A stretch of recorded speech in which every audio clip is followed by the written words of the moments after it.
আগস্টের এক পড়ন্ত বিকেলে জানলার পাশে বসে আছেন হিউ ওক্রাম। তার ঠোঁটে একটা অন্যরকম হাসি। সূর্যটা অস্ত যায়নি তখনও। কোত্থেকে একদল হলদে মেঘ এসে সূর্যটাকে ঢেকে দিল। শেষ বেলার আলো খানিকটা মলিন হয়ে এলো। মনে হলো কেউ প্রকৃতির গায়ে ছড়িয়ে দিল একটা বিষাক্ত ধোঁয়া। আলোর খেলায় হিউ ওক্রামের কোঁচকানো মুখটা দেখে মনে হচ্ছে একটা কাঠের মুখোশে কেউ বুঝি দাগ কেটে দিয়েছে। সেই মুখোশের অতল থেকে দুটো চোখ কোটরের বাইরে কোনো মতে বেরিয়ে আছে। মেঘ এসে সূর্যটাকে ঢেকে দিতেই ওক্রামের চোখের মণি দুটো কেমন হলদে হয়ে এলো। এখনো একই রকম ভাবে হাসছেন, যেন একটা আত্মসন্তুষ্টি আর একটা ক্ষমাহীন ঘৃণা মেখে আছে তার হাসিতে। হিউ ওক্রামের পারিবারিক ভৃত্য এ বাড়িতেই থাকে। নাম ম্যাকডোনাল্ড, বয়স 100 ছুঁই ছুঁই।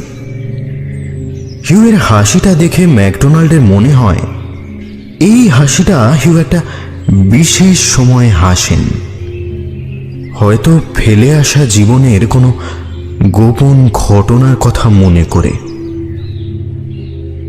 হিউয়ের সামনেই দাঁড়িয়ে আছে ওর ছেলে, লম্বা সুপুরুষ গ্যাব্রিয়েল।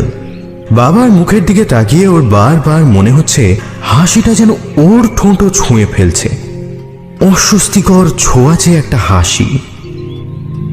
ও যতই হাসিটা থামানোর চেষ্টা করছে জোর করে, যেন হাসিটা ক্রমাগত লেপ্টে যাচ্ছে ওর ঠোঁটে। ছেলেটির ঠিক পাশেই দাঁড়িয়ে আছে একটা মেয়ে, সোনালি চুল, ফর্সা গায়ের রং, মুখখানা ফ্যাকাশে করে দাঁড়িয়ে আছে। ওর নাম এভলিন। আশ্চর্য, এভলিনের মুখে ওই এক হাসি, অথচ সামনে হিউকে দেখে গাল বেয়ে জল পড়ছে এভলিনের। হিউয়ের দিন ফুরিয়ে এসেছে।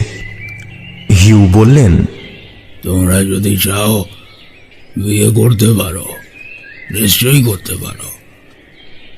আমার তো এখানে আর কিছু বলা মানায় না। আর তাছাড়া আমি চাইও না আমার জন্য তোমাদের আর কোনো ঝামেলা পোয়াতে হোক। কথাগুলো বলার সময় হিউ এক দৃষ্টে বাইরের গাছগুলোর দিকে তাকিয়েছিলেন।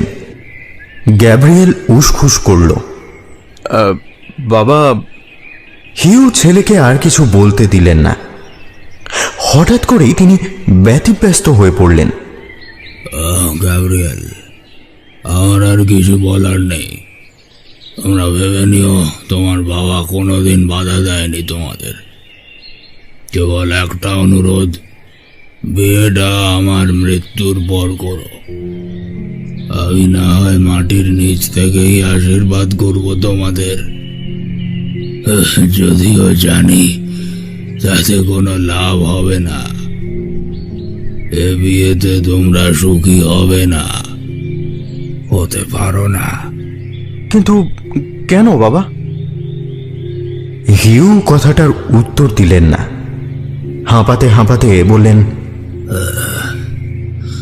ওসব ভেবে আর কাজ নেই। সিদ্ধান্ত যখন নিয়েই নিয়েছ। হিউয়েরও আর কথা বলার ক্ষমতা নেই। ধীরে ধীরে বালিশের ওপর শুয়ে পড়লেন। গ্যাব্রিয়েল এভলিনের হাত ধরে টানতে টানতে হল ঘরে নিয়ে এসে দাঁড়ালো। এভলিন বিষণ্ণ চোখে গ্যাব্রিয়েলের দিকে তাকিয়ে। একটা বিষাদের তপ্ত বাতাস যেন ঘিরে আছে দুজনকে। গ্যাব্রিয়েল শক্ত করে ধরে আছে এভলিনের হাতটা। এভলিন একটু বেশি মনমরা। গ্যাব্রিয়েলের দিকে তাকিয়ে বলল, মেসোমশাই কোনোদিনও বলবেন না কেন উনি বারবারই এক কথা বলেন। কেন ভালো হবে না আমাদের? গ্যাব্রিয়েলের বুক ফুঁড়ে একটা নিঃশ্বাস বেরিয়ে আসে। আমিও জানি না, তবে এতদিন বলেনি যখন আজ আর বলবে না। ও রহস্যটাও বাবার সাথেই হারিয়ে যাবে হয়তো। সন্ধে নামছে। গ্রীষ্মের বিকেলের নরম বাতাসটা ভারী মধুর। এক মুহূর্তে মন ভালো করে দেয়, আবার পরের মুহূর্তেই মন খারাপ। গ্যাব্রিয়েল এভলিনের হাতটা আলতো করে ধরে বাড়ির সামনেই হাঁটছে। সামনেই একটা পাথরের চাতাল দেখতে পেয়ে ওরা সেখানে গিয়ে বসলো। জায়গাটা ভীষণ নিস্তব্ধ, শান্ত। মানুষের ভিড় নেই, গাড়ির হর্ন নেই। শুধু দূরে কোনো বাগান থেকে একটা মিষ্টি সুরে পাখি ডেকে চলেছে। মাঝে মাঝে আরো কয়েকটা পাখি ওই পাখিটা সুরে সুর মিলিয়ে ডেকে উঠছে। এভলিন বলল, এই জায়গাটা খুব ফাঁকা ফাঁকা। জানো, ছোটবেলায় অন্ধকার নেমে গেলে আমি এখানে আসতে খুব ভয় পেতাম। ভয়? কাকে? আমাকে? উফ, তোমাকে ভয় পাবো কেন? তোমার পূর্বপুরুষদের। গ্যাব্রিয়েল এভলিনের আঙুলের ফাঁকে নিজের আঙুলগুলো গুঁজে দিয়ে বলল, ভয় পাওয়ার কি আছে? আমাদের বংশের কাউকে কবর দেওয়া হয় না। ওই সামনের ভল্টটায় কাপড় না জড়িয়ে ওষুধ দিয়ে রেখে দেওয়া হয়। বহু বছর পরেও সেই মৃতদেহ একই রকম থেকে যায়। তোমাকে তো আগেও বলেছি, এটা আমাদের বংশের নিয়ম। এরকম অদ্ভুত নিয়ম কেন বলো তো? ছোটবেলায় সব ভল্টগুলো নিয়ে অনেক কথা শুনেছি আমরা। ভয় লাগে আমার খুব। এভলিন গ্যাব্রিয়েলের হাতটাকে জড়িয়ে ধরে ওর কাছ ঘেঁষে বসে। গ্যাব্রিয়েল বলে, সেও এক গল্প। একবার আমাদের এক পূর্বপুরুষকে কবর দেওয়া হয়েছিল জানো। তার বহু বছর পরে যখন সেই জায়গাটা খুঁড়ে দেখা হয়, তখন দেখা যায় কফিনের ভিতরে কেউ নেই। বাসি মৃতদেহটা মাটির দেওয়ালে সোজা হয়ে দাঁড়িয়ে আছে। মৃতদেহের ঘাড়টা বেঁকে গিয়েছে, আর মুখে একটা হাসি। একটা হাত শরীর থেকে আলাদা হয়ে পায়ের কাছে পড়েছিল। সবার মনে হচ্ছিল যেন হাতটা হাতছানি দিয়ে ডাকছে। সেই থেকেই আমাদের বংশের আর কাউকে কবর দেওয়া হয় না। আমার বাবাকেও হবে না, আমাকেও না। গ্যাব্রিয়েলের মুখটা হাত দিয়ে চেপে ধরে বাধা দেয় এভলিন। চোখ ছলছল করছে ওর। মৃতদেহটা হাসছিল? হ্যাঁ, আজ বাবা যেরকম হাসছিল একদম সেই রকম। জানো, আমার তখন মনে হচ্ছিল ওই হাসিটা যেন আমিও হাসছি। আমি কিন্তু চাইছি না হাসতে, তাও নিজের অজান্তেই যেন মুখে এসে লাগছে হাসিটা। হ্যাঁ, আমিও লক্ষ্য করেছি ব্যাপারটা। তাছাড়া মিস্টার ম্যাকডোনাল্ড বলছিলেন। ম্যাকডোনাল্ড? কি বলছিলেন উনি? গ্যাব্রিয়েল নিজেকে সংযত করে, না না, তেমন কিছু নয়। আর তোমাকে এখন ওসব বললে তুমি ভয় পেয়ে যাবে। এখন থাক ওসব। না না, থাকবে কেন? কি গোপন কথা? আমরা কি কোনোদিনও জানতে পারবো না গ্যাব্রিয়েল? আচ্ছা, আমরা যেমন বিয়ে করার কথা ভেবেছিলাম সেরকমই বিয়ে করব তো? গ্যাব্রিয়েল এভলিনের দুগালে দুটো হাত রাখে। অফকোর্স করব, কেন করব না? তবে বাবা যতদিন অসুস্থ থাকে। এভলিন এবার প্রায় কেঁদে ফেলে। অনেক দেরি হয়ে যাবে। আমার শুধু মনে হয় একটা কিছু আমাদের মধ্যে ঢুকে আমাদের সম্পর্কটাকে ভেঙে দেবে।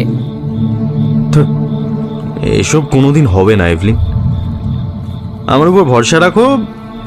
একটু সময় দাও আমাকে। সত্যি তো? বাচ্চাদের মতো কথাটা বলে এভলিন। দুটো মুখের মধ্যে একই ভয়ের ছাপ। বাক্যহারা দুজোড়া ঠোঁট অজান্তেই স্পর্শ করে ফেলল একে অপরকে।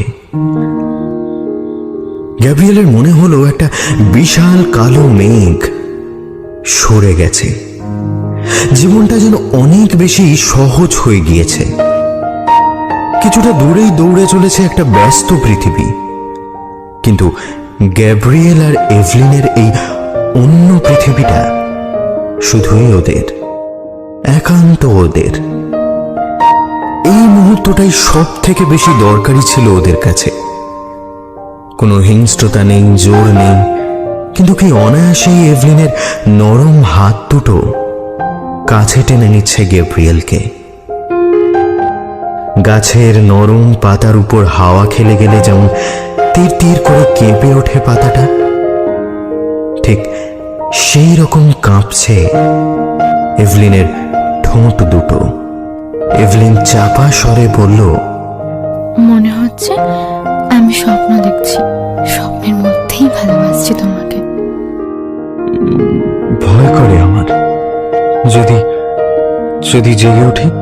আর জাগবো না আমরা, স্বপ্নটা যখন শেষ হয়ে যাবে হয়তো ধীরে ধীরে আমরা মৃত্যুর দিকে এগিয়ে যাব, কিন্তু ততদিন। এভলিন থামল। ওর চোখ দুটো পাগলের মতো গ্যাব্রিয়েলকে খুঁজছে, যেন আদিম যুগ থেকে এই মুহূর্তটা পরিকল্পিত ছিল। ততদিন আমরা স্বপ্নটা দেখব।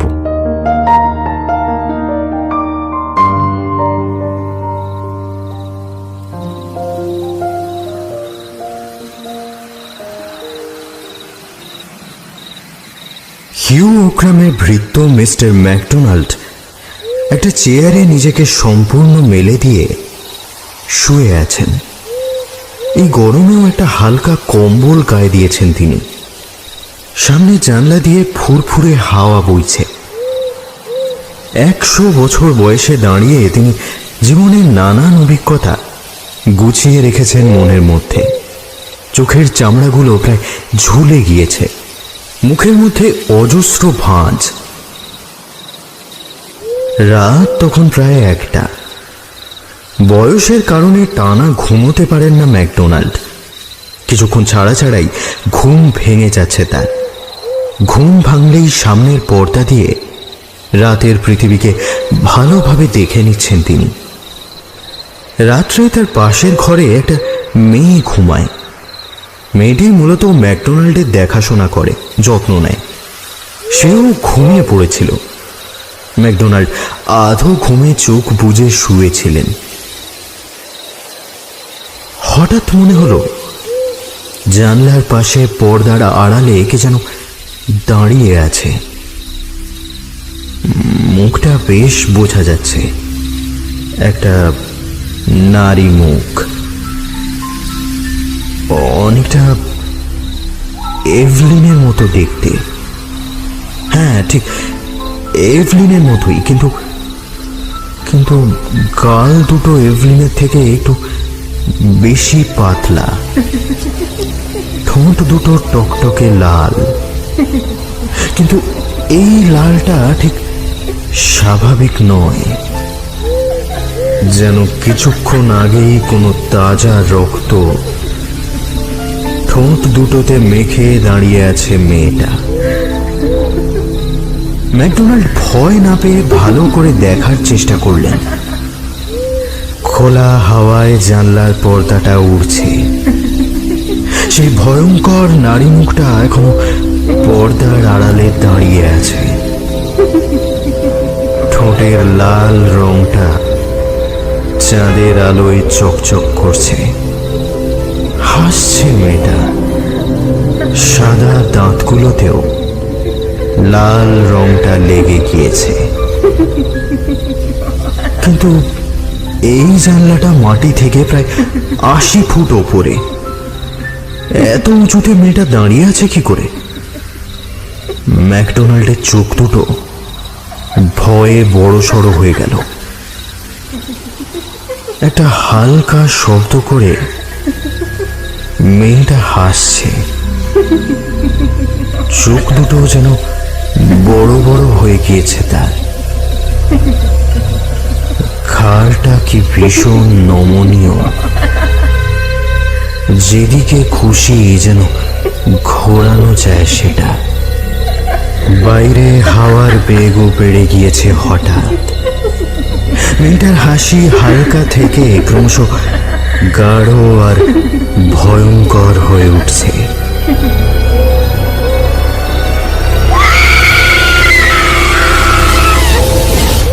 আচমকাই একটা প্রকাণ্ড শব্দ করে সেই নারী মুখ কোথায় যেন চলে গেল। ম্যাকডোনাল্ডের আঙুলগুলো থরথর করে কাঁপছে তখনও। তিনি ভালো করে জানলাটার দিকে চেয়ে নিলেন।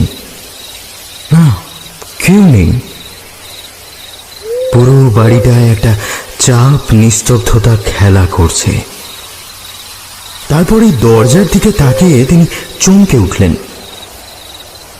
কাজের মেয়েটা ঘরে ঢুকছে দেখে সামান্য স্বস্তি পেলেন ম্যাকডোনাল্ড। কাঁপা কাঁপা গলায় বললেন, কটা বাজে? সব শেষ হয়ে যাওয়ার আগে আমাকে ওর সঙ্গে দেখা করতে হবে। ধীরে ধীরে আরাম চেয়ার থেকে উঠে দাঁড়ালেন ম্যাকডোনাল্ড। লাঠিটা হাতে নিয়ে এগিয়ে যেতে লাগলেন হিউ ওক্রামের ঘরের দিকে। এদিকটায় আলো জ্বলছে এত রাতেও, কেউ ঘুমোয়নি এখনো। চাকর বাকরগুলো নিজেদের মধ্যে কি একটা বলা বলি করছিল।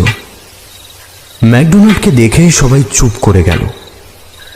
একটা হালকা আলো জ্বলছে। হিউয়ের মাথার পাশে বসে আছে গ্যাব্রিয়েল, তার পাশে চিন্তিত মুখে দাঁড়িয়ে এভলিন। একটা অল্প বয়সী নার্স হিউকে খাওয়ানোর চেষ্টা করছে, কিন্তু মুখ খোলার মতো আর শক্তি নেই হিউয়ের। অত্যন্ত দুর্বল এখন তার শরীর। ম্যাকডোনাল্ড নার্সকে বললেন, থাক থাক, তোকে আর জোর করো না। ওর সময় ফুরিয়ে যাওয়ার আগে ওর সঙ্গে আমার কিছু কথা বলার আছে। ম্যাকডোনাল্ড হিউয়ের মাথার পাশে রাখা অন্য একটা চেয়ারে বসলেন। তোমার হাতে আর বেশি সময় নেই হিউ। আমি তোমাকে জন্মাতে দেখেছি, তোমার বাবাকেও জন্মাতে দেখেছি, কিন্তু ভাগ্যের কি নিঠুর পরিহাস দেখো, আজ তোমার চলে যাওয়াটাও দেখতে হচ্ছে আমাকে। আমাকে তুমি সত্যিটা লুকিও না হিউ।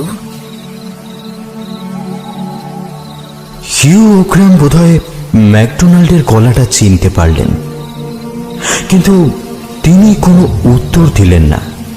ম্যাকডোনাল্ড আবার বললেন, হিউ, তুমি হয়তো আর কোনোদিনও দিনের আলো দেখতে পাবে না। এখনো গোপন রাখবে সত্যিটা। কি জানতে চাইছেন আপনি? কিছু বলার নেই আমার। আমি কোনো গোপন কথা লুকোয়নি। আমার জীবন তো খুব সুখেই কেটেছে।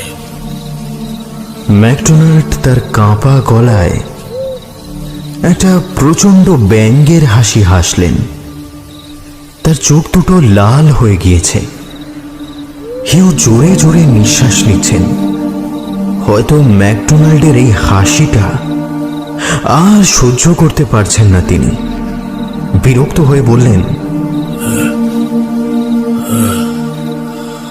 আমাকে একটু শান্তিতে মরতে দিন। আমি হাত জোর করছি।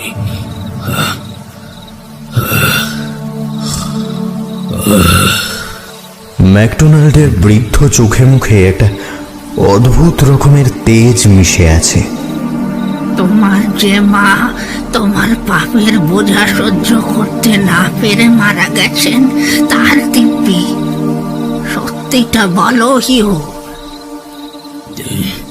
যে মারা গেছে তার হাত দেবে কি দেব? তোমার স্ত্রী, তোমার একমাত্র ছেলের মা, তোমার জন্য এত কষ্ট পেয়ে মারা গেছে, তার দিব্যি হিউ। সত্যিটা আর লুকিও না। হিউ উত্তর দিলেন না। তার সমস্ত মুখ ঘামে ভিজে গেছে।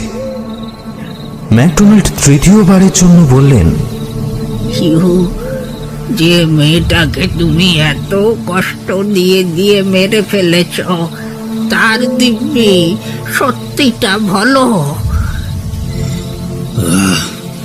আমার সময় নেই আর। আমাকে শান্তিতে যেতে দিন।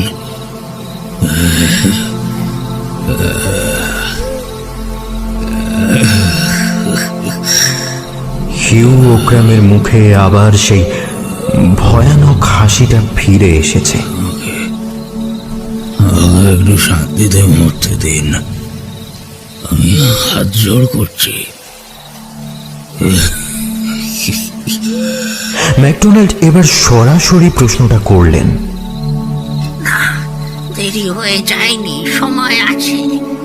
তুমি বলো, এভলিনের বাবার কি হয়েছিল? কে তিনি? হিউ ঠোঁট বেঁকিয়ে একটা ব্যঙ্গের হাসি হাসলেন। এভলিনের বাবা হিউয়ের নিঃশ্বাস ক্রমশ গাঢ় হচ্ছে, ঠোঁট শুকিয়ে যাচ্ছে। এভলিন শূন্য চোখে হিউয়ের দিকে তাকিয়েছিল। হঠাৎ জানলার দিকে চোখ যেতেই চমকে উঠলেন হিউ। কি দেখছেন তিনি? এভলিনের মুখ, এভলিনের চুল, এভলিনের গায়ের রং ঠিক একটু আগে এভলিনকে যেরকম দেখলেন তিনি, কিন্তু ঠোঁট দুটোয় তাজা রক্ত, চিবুক বেয়ে নেমে আসছে সেই রক্তের ধারা। ওকে, বুকটা ধড়াস করে উঠল হিউয়ের। জোরে চিৎকার করে উঠলেন তিনি। এভলিন, হিউ আর কিছু বলার আগেই ম্যাকডোনাল্ড তাকে থামিয়ে দিয়ে বললেন, তুমি যাকে দেখতে পাচ্ছ সে এভলিনের মা। এভলিনের বাবার কি হয়েছিল সেটা একমাত্র তুমি জানো হিউ। তোমার হাতে আর বেশি সময় নেই, সত্যিটা বলো এবার আমাকে। হিউ শেষবারের জন্য সেই ব্যঙ্গের হাসিটা হাসলেন। সব সত্যি সবাই নিতে পারে না ম্যাকডোনাল্ড। তোমরা কেউ এই সত্যিটা সহ্য করতে পারবে না। কিছুক্ষণের মধ্যেই হিউ ওক্রামের হৃদস্পন্দন বন্ধ হয়ে গেল, কিন্তু ওই হাসিটা লেগেই থাকলো মুখে। সবাই কান্নাকাটি করলো। এভলিন একটা মানসিক দ্বন্দ্বে ভুগছিল। বাড়ি জুড়ে বিষাদের ছায়া নামলো।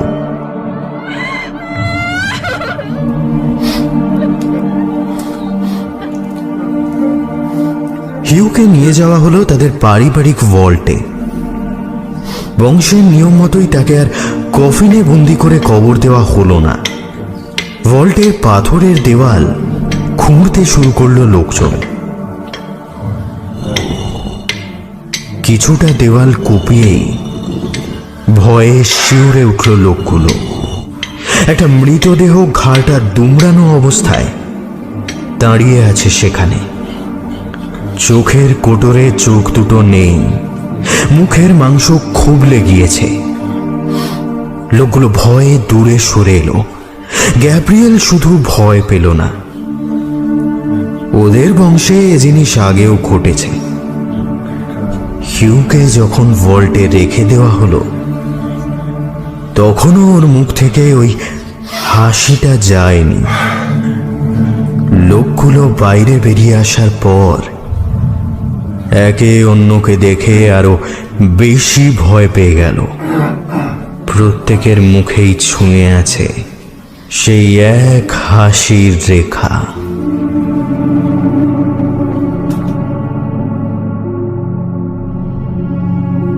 হিউ চলে যাওয়ার পর গ্যাব্রিয়েল পুরো সম্পত্তির মালিকানা পেল। সেই সম্পত্তি কিছু কম নয়। সবকিছুর দায়িত্ব পড়ল গ্যাব্রিয়েলের ওপর। মা মারা যাওয়ার পর থেকে এভলিনের আর কেউ নেই, সে একা একাই থাকত। হিউ মারা যাওয়ার পর সে ওক্রাম বাড়িতেই থাকতে শুরু করল। সময়ের সঙ্গে সঙ্গে পরিস্থিতি আবার স্বাভাবিক হয়ে উঠল। গ্যাব্রিয়েল আর এভলিন নতুন করে বিয়ে করার চিন্তা করল। বর্ষা পেরিয়ে শীত, তারপর বসন্ত, আবার বসন্ত পেরিয়ে গ্রীষ্ম ফিরে এলো। ওক্রাম বাড়ি এখন আগের থেকে অনেক বেশি স্বাধীন, ঝলমলে।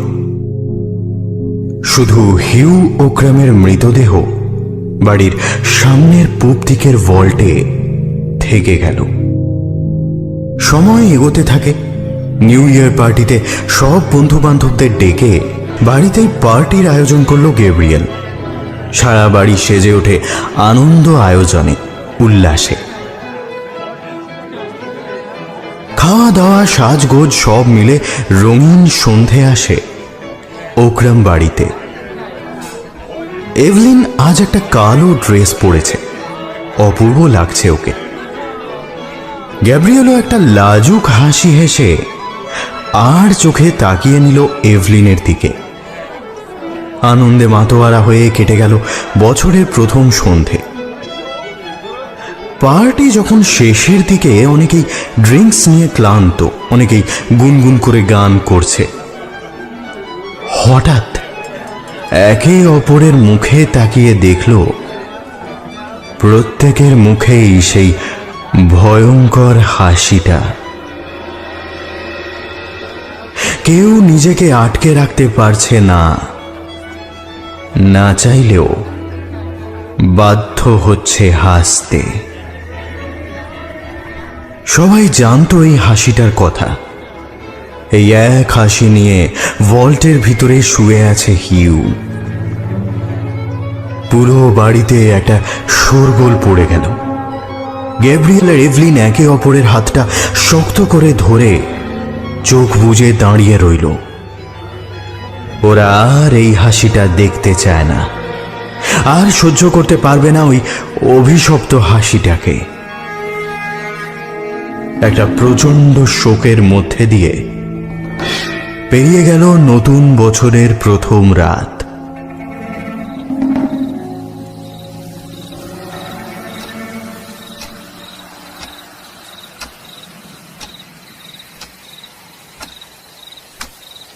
একদিন ঘুম ভাঙতেই এভলিন দেখল বিছানায় গ্যাব্রিয়েল নেই।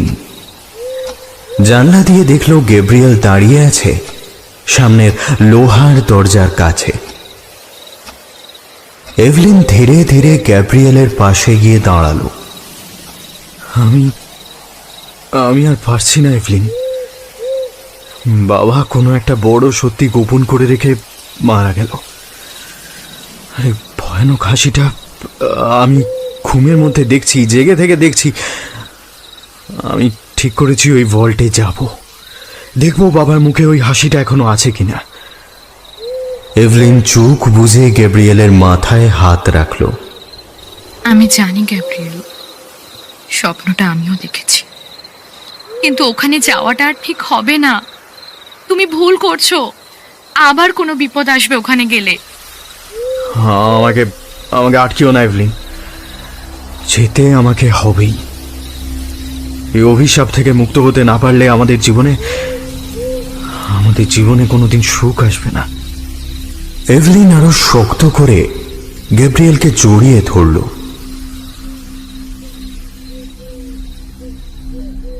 কিছুদিন পেরিয়ে গেল এই ভয়টাকে নিয়ে।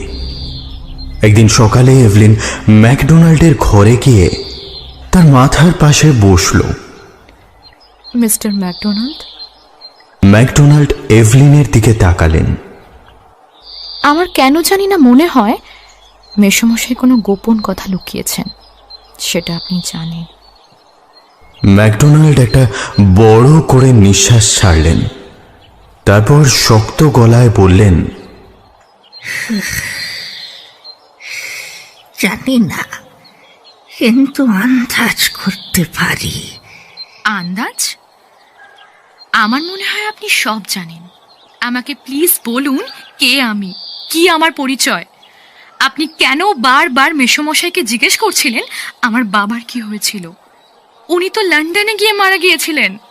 ম্যাকডোনাল্ড একই রকম ভাবে উত্তর দিলেন, আমি তো বললাম আমি আন্দাজ করতে পারি। আচ্ছা, আপনি যা যা আন্দাজ করতে পারছেন সেটুকু অন্তত আমাকে বলুন। আমার অবস্থাটা একটু বোঝার চেষ্টা করুন প্লিজ। ম্যাকডোনাল্ড আর কোনো উত্তর দিলেন না। দীর্ঘক্ষণ তার চোখ দুটোকে বন্ধ করে রাখলেন। এভলিন উসখুস করছিল। কোথা থেকে একটা বেড়াল এসে ম্যাকডোনাল্ডের কোলে ঝাঁপিয়ে পড়ল। ম্যাকডোনাল্ড চোখ বুজেই বেড়ালটার গায়ে হাত বোলাতে লাগলেন। খানিকক্ষণ পর তিনি এভলিনের দিকে চোখ তুলে তাকালেন। এভলিন উত্তেজিত হয়ে পড়েছে। প্লিজ আমাকে বলুন আপনি কি আন্দাজ করছেন। ম্যাকডোনাল্ড মুখ খুললেন। সত্যিটা বড় কঠিন। জানি না তোমাকে বলাটা ঠিক হবে কি না। হয়তো সেসব জানলে তোমার জীবনটাই শেষ হয়ে যাবে। তবুও বলছি, এমন কিছু আছে যার কারণে তোমরা দুজনে বিয়ে করলে সেটা হবে একটা পাপ। আর হিউ চাইছিল তোমরা সেই পাপটা করো। কিন্তু মেসোমশাই তো চাইছিলেন আমরা যাতে বিয়েটাই না করি। ম্যাকডোনাল্ড হাসলেন। কেউ যদি কারোর খাবারে বিষ মেশায় তখন তাকে বারবার খাবারটা খেতে মানা করে। কেন জানো তো? যাতে সে খাবারটা আরো বেশি করে খায়। মানে আমরা যাতে বিয়ে করি সেই জেদটাকে বাড়ানোর জন্য উনি বাধা দিচ্ছিলেন। হিউ ওকরামের মতো লোককে চেনা অত সহজ নয় এভলিন। কিন্তু আমি আর গ্যাব্রিয়েল সত্যি একে অপরকে ভালোবাসি, ভীষণ ভালোবাসি। ম্যাকডোনাল্ড চোয়াল শক্ত করলেন। ভালোই যদি বাসো তাহলে মরে যাও একসাথে। বেঁচে আছো কেন? তুমি এখন যাও এখান থেকে, যাও। আমাকে ঘুমোতে হবে। যতদিন বাঁচবো আমাকে ঘুমোতে হবে, ঘুমোতে হবে। 100 বছর ধরে দুনিয়াটাকে দেখছি আমি। তোমাদের এখনো অনেক দেখা বাকি। যাও, যাও এখন, যাও। এভলিন ঘর থেকে বেরিয়ে সোজা নিজের ঘরে শুয়ে পড়ল। কোনো এক কারণে খুব কান্না পাচ্ছে ওর। এই সত্যিটার পিছনে আরো কোন সত্যি লুকিয়ে আছে ওকে জানতেই হবে।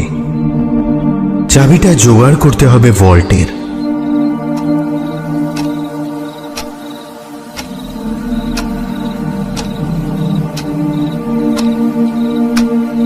ঘুমে চোখ লেগে গিয়েছিল এভলিনের।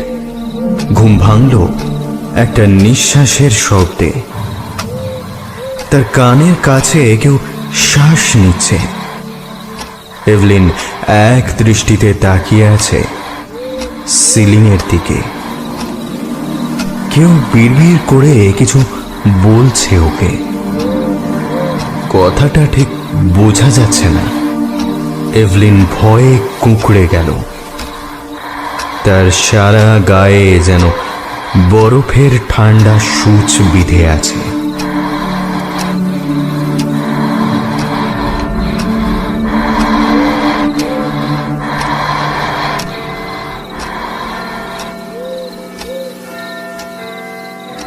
তখন মাঝরাত। ম্যাকডোনাল্ড টাওয়ারের পুরনো ঘড়িতে ঢং ঢং করে 12টা ঘন্টা পড়ল। এই ঐতিহাসিক ঘড়িটা তিনি ছোটবেলা থেকেই দেখে আসছেন। বিড়ালটা চৌকি থেকে উঠে শরীরটা টান টান করে গা ভাঙল। ম্যাকডোনাল্ড তার আধ খোলা প্রাচীন চোখ দিয়ে নাইট ল্যাম্পের মৃদু আলোয় আলোকিত ঘরটায় চোখ বুলিয়ে নিলেন। কাপে কয়েক চুমুক দিয়ে ম্যাকডোনাল্ড আবার চোখ বুঝলেন।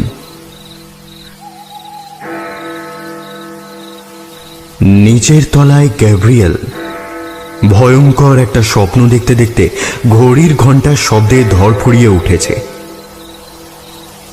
বেশ কয়েকদিন হলো এরকম ভয়ানক স্বপ্ন এসে ঘুম ভাঙিয়ে দিচ্ছিল গ্যাব্রিয়েলের। ভয়ে উত্তেজনায় হাঁসফাঁস করছে সে। স্বপ্নটা ক্রমশ মিলিয়ে গেল। সেই সঙ্গে একটা ভয় চেপে ধরল ওকে। ঠোঁট আপনা আপনি প্রসারিত হয়ে রাতের অন্ধকারেও ফুটিয়ে তুলল সেই হাসি। গ্যাব্রিয়েলের ঘুম হলো না আর। নিজের ঘরে পায়চারি করতে লাগলো সে। কয়েক মাস ধরে এই একই জিনিস অসুখের মতো জড়িয়ে ধরেছে ওকে।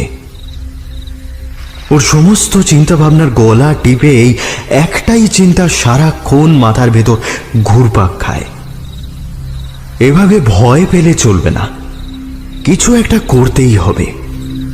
এই ভেবে মোমবাতিটা নিয়ে সে এগিয়ে গেল পুরনো বাড়ির দিকে। পুরনো বাড়িটা ভয়ানক নিরিবিলি। ও কার্পেটের ওপর দিয়ে ধীর পায়ে এগিয়ে গেল। একটা ঠান্ডা দমকা হাওয়া প্রায় নিভিয়ে দিচ্ছিল মোমবাতিটা। মনে হলো একটা ঠান্ডা বাতাস ওকে অনুসরণ করছে। ঠিক বাতাস না, যেন কিছু একটা ওর পেছন পেছন আসছে। পেছন ফিরে দেখলেই কিন্তু কিছু চোখে পড়ছে না, আবার সামনে তাকালেই যেন পেছনে এসে দাঁড়াচ্ছে। শীতল রহস্যময় একটা কিছু। সিঁড়ির নিচ দিয়ে ও এগিয়ে গেল হল ঘরের দিকে। অন্ধকারে প্রায় কিছুই দেখা যাচ্ছে না। ঘাড়ের কাছে সেই ঠান্ডা বাতাস, কেউ যেন ফু দিয়ে নিভিয়ে দিতে চাইছে মোমবাতিটা। ও ঢুকলো পুরনো বইয়ে ভর্তি লাইব্রেরি ঘরটায়। ঢুকতেই কেউ যেন একটা দড়াম করে বুককেস বন্ধ করে দিল। মনে ভয় না থাকলেও ওর চোখ দুটো অন্ধকারে বিস্ফারিত হয়ে জ্বলজ্বল করছে, মুখ ফ্যাকাশে। গ্যাব্রিয়েল কিছু একটা আওয়াজ শুনতে পেয়ে সতর্ক হয়ে গেল, কিন্তু আর সেই আওয়াজ শোনা গেল না। নিজের কনুইয়ের গুঁতোতেই ঠোঁটটা একটু কেটে গেল ওর। এক ফোঁটা রক্ত পড়ল মেঝেতে। বাবার পুরনো সমাধির দিকে ও চেয়ে রইল। এতদিনে বোধহয় শরীরের মাংস টাংস সব পচে গেছে, কিন্তু সেই হাসিটা নিশ্চিত হারিয়ে যায়নি। চাবিটা নিয়ে বাবার সমাধির দরজাটা খোলার জন্য ও এগিয়ে গেল। চাবি ঘোরানোর বিকট শব্দ প্রতিধ্বনিত হতে লাগলো চারদিকে। সেই ঠান্ডা অদৃশ্য জিনিসটা তখনও তার পিছু ছাড়েনি। মোমবাতিটা শেষ হয়ে আসায় প্রার্থনা ঘর থেকে একটা মোমবাতি নিয়ে জ্বালালো গ্যাব্রিয়েল।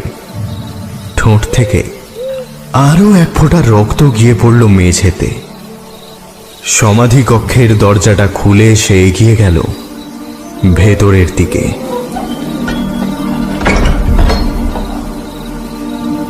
অস্বস্তিকর একটা গন্ধ পেরিয়ে অন্ধকারের মধ্যে মোমবাতিটা হাত দিয়ে আড়াল করে ভেতরে গেল। পায়ের শব্দ অন্ধকারের ভয়াবহতা বাড়িয়ে দিল কয়েক গুণ। জায়গাটায় পৌঁছে ও চুপচাপ দাঁড়িয়ে রইল। এখানেই ওকরাম পরিবারের সমাধিগুলো পরপর সাজানো আছে। অন্ধকারে মনে হচ্ছে চারদিকে যেন কারা দাঁড়িয়ে আছে। চোখ পড়ল স্যার ভার্ননের কফিনের দিকে। ঠিক ওটার পাশেই রয়েছে সেই সমাধিটা। সমাধিটা ওকে টেনে এনেছে এখানে। কয়েক পা এগিয়ে গেল সে বাবার সমাধির দিকে। এমন সময় পেছনে কি যেন একটা ধপ শব্দে মেঝেতে পড়ল। মনে হলো যেন নিজের পায়েই আবার উঠে দাঁড়ালো সেটা। কপালে জমা হলো বিন্দু বিন্দু ঘাম। এই প্রথমবার ভয় ওকে পেয়ে বসলো ফাঁকা রাস্তায় নিঃসঙ্গ মহিলার মতো। হার্টবিট বেড়ে গেল কয়েক গুণ। নিজের শ্বাস প্রশ্বাসের শব্দ অসহ্য লাগতে শুরু করলো গ্যাব্রিয়েলের। মোমবাতিটা হাতে নিয়ে সে বসে পড়ল। কাঁপা কাঁপা হাতে বাবার মুখ থেকে সরিয়ে ফেলল কাপড়টা। তারপর তাকাবে কি তাকাবে না স্থির করতে না পেরে ঘাড় ঘুরিয়ে বসে রইল। এমন সময় তার মনে হলো বুড়ো ভার্নন তার সমাধি থেকে উঠে দাঁড়িয়েছে। মুন্ডুহীন চেহারাতেও সে যেন তাকিয়ে আছে গ্যাব্রিয়েলের দিকে। দম বন্ধ হয়ে আসছিল গ্যাব্রিয়েলের। এ ভয়ার্ত পরিস্থিতিতেও নিজের অজান্তেই বারবার সেই হাসিটা ধরা দিচ্ছিল তার ঠোঁটে। নিজের অসহায়তায় এক অসহ্য কৌতূহলে সে তাকালো বাবার মুখের দিকে। তার সারা মুখ পচে গেছে। সাদা বলের মতো চোখ দুটো নামানো রয়েছে যেন কপালের ওপর, আর ঠোঁটে সেই হাসিটা। এভাবেই তো বাবা হাসতেন।